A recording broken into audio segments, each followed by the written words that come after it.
Welcome back to the Glint Standard. Today, we're going to be talking about websites and why they matter.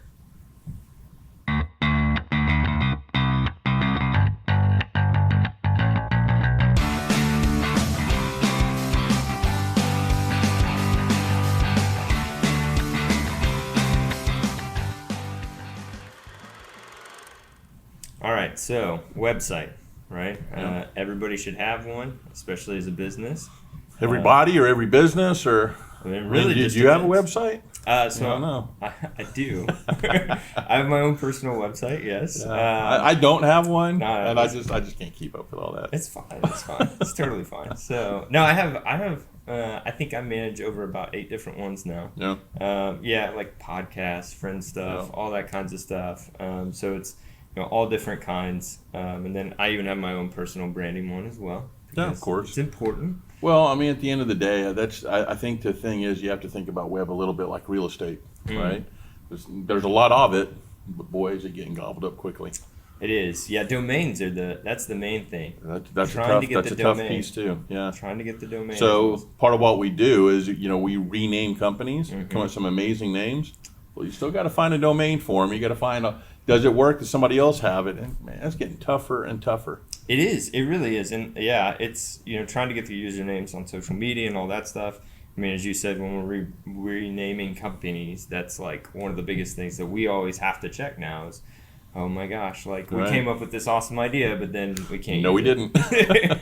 We have it. It just doesn't work. Can't use it. So why is having a website important?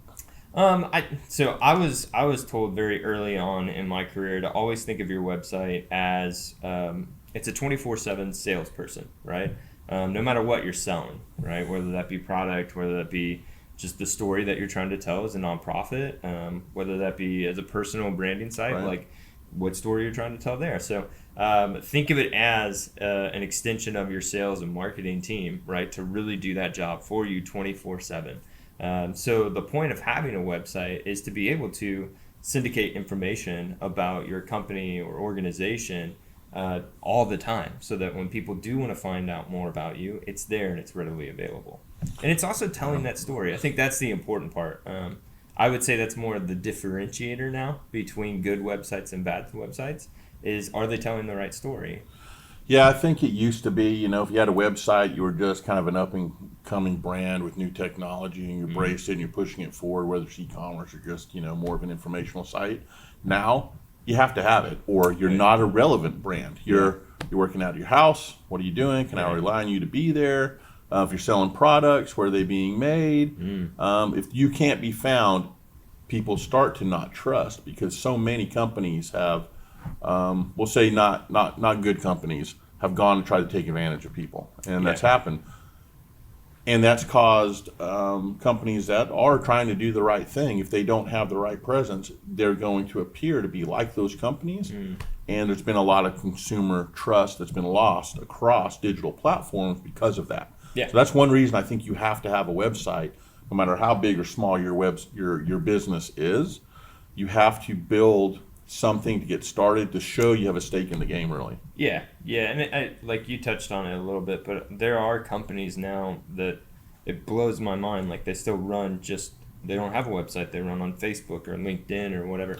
Immediately, I think of like small, 1-2 shop maybe agencies, because that's our industry, right? But I immediately think of that where they're like, we really don't need that. We're just starting out. We'll build it later kind of thing. That's part of what you do. And agencies are horrible about doing their own marketing. That's true. I mean, we're guilty of that a little bit too. And as you get more advanced, the things you try to achieve become bigger. But even in the beginning, you have to have an established presence to get credibility, I think. Yeah, and I think a lot of people are, they're constantly thinking, this is going to be this huge undertaking, right? Like building a website, having it done, like, oh my gosh, like, and it's the trying to reach perfection without having started, right? Idea, right? So they're thinking through, I need all these pages, I need all this stuff.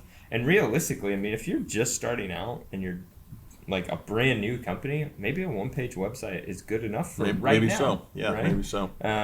And domains cost almost nothing. I mean, they're so cheap now. Yeah, the entry point for just getting started is pretty low. Yeah. A lot of people, if you're a little tech savvy, you can probably figure out a just get started approach. When you really start to structure it around building a business, though, a small and mid-sized company, it really needs to be done right. It's not about getting somebody local just to throw it together for you. That is, okay, I'll get you up. And you have an informational, site. Yeah. There's a lot more to it, and we'll go into some of that here in a minute, where the SEO plays into it, the hosting plays into it, how your image is being uploaded, all of that. Before we get there, really the most important piece of the website, it is the first touch point a lot of times, or probably 100% of the time, at least the second touch point when you've talked to somebody, Yeah. or somebody's searching for you. So what impression is that leaving? Are links broken? Does it really have good information, or is it just stuff? All of that starts to matter. And if you've invested in branding and you have an essence about your company, values, you have a logo mark, you have these things that start to identify you, is this website representing you, right? And it can, as you start to build and get bigger, it really becomes your office, right? If you don't have one, until you finally get an office, maybe. Yeah. That's more the pathway now, where it used to be in reverse. Yeah, and I would agree. I think it's the what you're trying to accomplish with it, right? Like an e-commerce website. Like one of the things I often think about is, yeah, you can get information out there, but if you're trying to sell product, like I can't tell you how frustrating it is sometimes if I'm going to somebody that is selling a product and you can't buy there on the website, right? Because I'm just like, that, yeah. like what do we? This day and age, Yeah. I want it now. I want it immediately. Exactly. Right. And or find us on Amazon. Here's a link to that, right? And that's appropriate nowadays. But I think when you go and you have to kind of stop and think about, what am I trying to actually do with it first? So break that down a little bit more. Let's go into like design and structure of it then. Okay. Right? Because it's easy to go, hey, here's a template, just fill in the blanks. Doesn't always work. But design and structure, how important that is.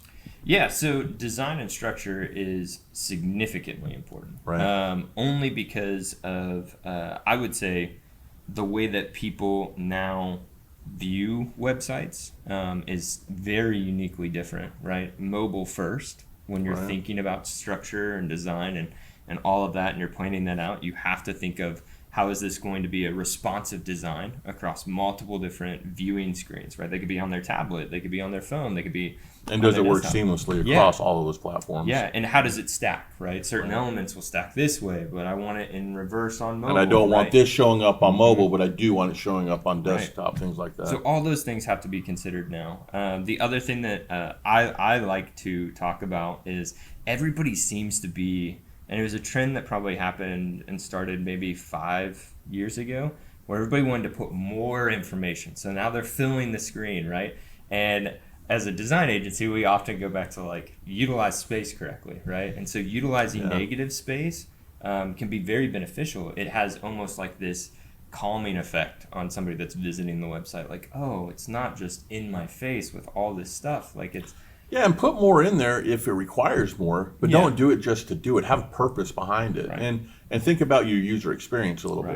bit, right? We want to get people getting where they want to go as fast as possible. How many times they have to click to buy a product? yeah, As few as possible. If they're ready to buy, get them there and get them there quickly. Absolutely. And thinking through those things matters a lot. And that user experience will drive people away to competitor just because they're frustrated now, right? And then you think about the client side when you're building for somebody like we yeah, do. yeah, Can they go in and edit without, really messing up the website? yeah. And we've seen it a million different ways, I feel like, where it's, don't give the client back-end access, Yeah. or That's the easy answer, right? yeah, don't, It'll don't never give- change that way.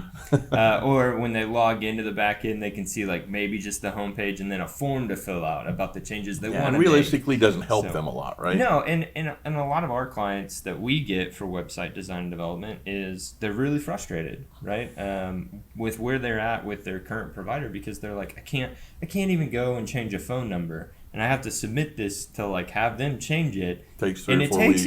yeah, it's like it could take a week to like get a phone number changed, And I think that was the hard part, especially when COVID hit, right?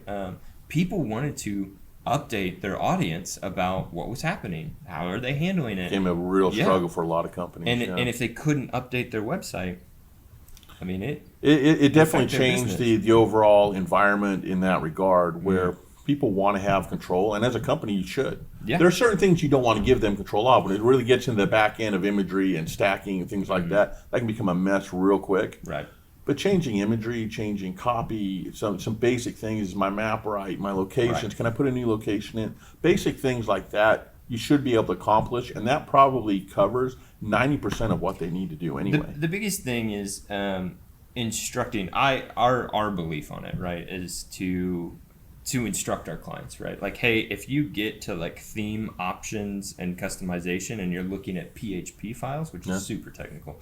Don't do it. Yeah. You're in the wrong place. You're in, like, that will break your site if you change something the wrong way. So it's like, hey, go to pages, adjust the content there. We've made it with a drag and drop builder type functionality, which is becoming increasingly more common. Especially we build on WordPress, but even Drupal, who's another very popular one, they have drag and drop builders just as well.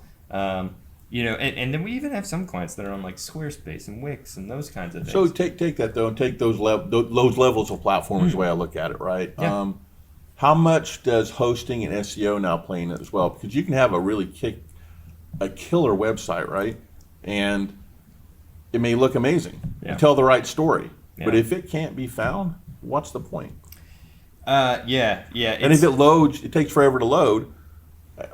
What's the point? So right? the attention span of people is so short that if it takes more than about 2 to 3 seconds, that's where web goes a little bit deeper than just doing it yourself type of thing, or just getting something up and running. In the beginning, great, but as you grow as a business, not a great idea. And no, you're going to have to redo it at some point to stay current. Whenever we talk about the different levels, right, of what people should consider for web development and design. The thing I often think about, I look at a couple of different factors, right? Are you trying to do e-commerce, right? If you are, like, what do you have internally on your own system, right? If you're using Square versus Shopify as your checkout point, that makes a huge difference, because Shopify can build you a website and it's there. Square doesn't do that. Well, they do, but it's really not that great of a website. And so... but like, you could integrate that with a WordPress website, right? So there's different levels of difficulty there, right? Whereas if you're more of a non-e-commerce informal type site, then maybe something, if you're managing it internally and you don't have a team to manage it, or you don't want to pay for website maintenance, then maybe something like a Square would be better, right? So touch on the hosting piece of it then, and the SEO piece of it then, and how that really impacts. And it's part of your web, but it's really, think of it as a third piece that has to drive it to make it work. Absolutely. So when it comes to hosting, there are platforms like Wix and Squarespace that is all encompassing, right? Where it has the hosting. All you really need is a domain. They can even now do that in the back end of their system, but you can build your website there, it's hosted there, but you're going to pay that monthly fee regardless all the time, right? With something like a WordPress website, there's different hosting providers that you could go to, right? So there's... Pick and choose what fits best based on size and bandwidth that you need. Exactly. And you can do dedicated IP address, which is super technical, but if you have a ton of traffic coming to your website, or you need something extremely secure, a dedicated IP address is perfect for you. Right. Different providers will charge different things for those too. That's the thing, right? A Bluehost, which is more bottom end, versus WP Engine, which is more high end. All those hosting is very different. Are you on a shared server or not a shared server? There's a lot of technical aspects. There's a lot of technical piece of that, but it does matter. It absolutely matters. Yeah. Absolutely, and especially as you start to dive into site speed and those things, which, as you pointed out, also affect your SEO, right? The way that they're affecting SEO more and more, Google is getting less technical with their algorithms, and they're getting more, how are people normally handling this, right? And so rather than going, well, your website's got to load within like 2 seconds, or else we're going to dock you points for your, SEO. Instead, it's your website doesn't load fast, so most people exit your website within the first 2 seconds. Now we know it's not a good reference for people, right? So that's how they're thinking about that from an SEO standpoint and site speed, rather than going from a technical build aspect. Yeah, so in general, web, it's critical that you have it and you have a presence there. And here's what I'll kind of leave us with a little bit too, right? It's think of it as, let's just say 30, 40 years ago. Just take the 70s, right? And back then you had a retail space, you were in your community, you would walk by, you'd have, let's just say it's a small community of 500 businesses, something like that as a perspective. Right. You know who they are, you walk by them, see them every day, you could advertise in the yellow pages, whatever that form of media was. Right. Well, now this digital world is here. Your neighborhood now has 50 million companies in it because you can find them quickly, you can get shipped to directly.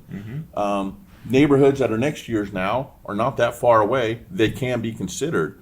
So if you think of your website as going into a digital neighborhood, that's why it's important that you're there. You need to let people know you're in the neighborhood. And then it's about how do I get them to come to my store versus that store, right? Right. Yeah, and I think that's a whole nother subject, right? Of you can have a website, and even if SEO is, maybe you're in an extremely competitive market and you're brand new to the industry, right? Like you just started your company, but it's in a competitive market, and you just happen to have a very unique approach that other people, a new technology came out or something like that, right? That's immediately where my mind goes. But like telling that story on your website, but then you're also, you're trying to compete with companies that maybe been around for decades that have been doing SEO. It's going to be almost impossible for you to compete on that level. Now advertising comes into effect, social media comes into effect, all the driving factors. How unique is your story? What is your content saying? Do you look different? Why should I give you a chance? Are you local to me? Yeah. Are you not? Yeah. Come see me. Don't just buy on my website. Right. You can, but if you don't want to, come see me. I'd love to talk to you. Yeah. And more of that is going to come around as well. Community just in general is going to become stronger. Yeah. So I think that can be important. But that's where the uniqueness of your brand, that story that you're telling on web becomes really important. Yeah, and as I said, I think it's that story element and the way that you're telling that now, right? Better design, more use of negative and positive space, and then also even video now. I feel like that's such a hot thing. Yeah, that's a whole nother segment. So, but using that and utilizing it well on your website to help tell your story, I think that's like where everything's headed. With more of a bigger general audience, I think the people that are going to be pushing the edge are going to be adding in other things like augmented reality, right? So. Or VR tours or 360 video fun. and so all those things that all planned around your website, which Exactly. basically is your new office space. Think of it in terms of that. Awesome. Well, thank you guys so much. We'd love to hear from you as well. We'd love to just hear all the different stories that you guys have, what struggles you're having with websites. Leave us a comment below or email us agency@theglintstandard.com.